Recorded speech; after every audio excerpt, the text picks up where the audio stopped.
Hi. Another important phase in IT security audit is that to check if the critical servers includes the customer facing servers as well as the backend servers, which could be the database which supplies data to the customer facing servers, whether it is app server or web servers.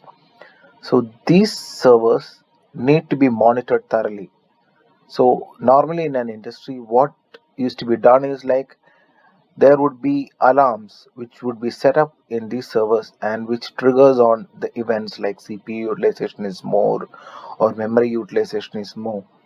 So as an auditor, we need to check if there are any such events happening on the servers.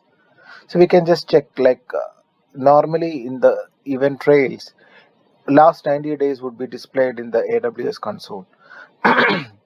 So prior to that, we need to have a S3 bucket which needs to be set up. We will just go through that.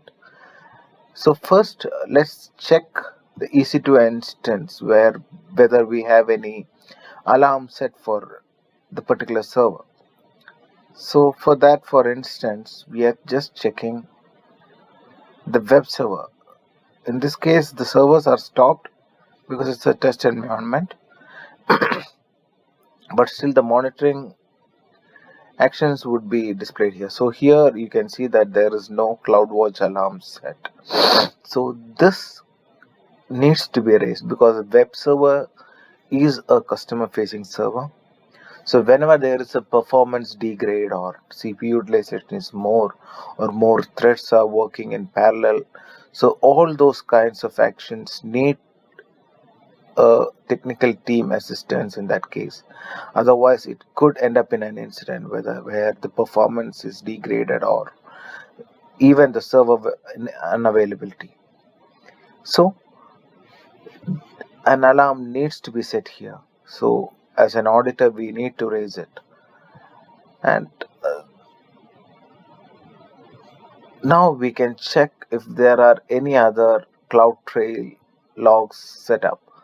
So for that, let's go to the CloudTrail servers.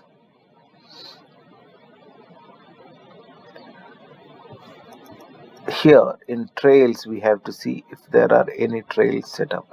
So as you can see, this is a test environment. As I repeat, it's a test environment. There are no trails set up. So if you are auditing an organization and we don't see any trails, that needs to be raised as a high priority one, because the company need to have the trails for more than around like as in if you go to event history, it will just show for last 90 days. You can see in the description as well, you can view the last 90 days of events.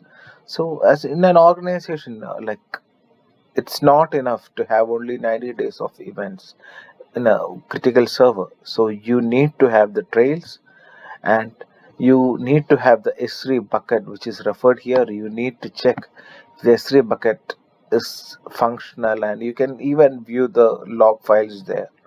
So since it's not that functional, we can't go beyond this point right now. So only we can see the event history where like what all events happened here. So here the events looks like stop instances, start instances, server start, restart, console login. Even it shows if it is a CLI login or console login, creation of access key, resource types, then all kind of stuff, run instances, replace network. So in short, like it shows up all the events which happens in that particular server. So this gives a clear idea of the events happening there, and it would be easy for troubleshooting as well as server maintenance. Hope this helps. Thank you.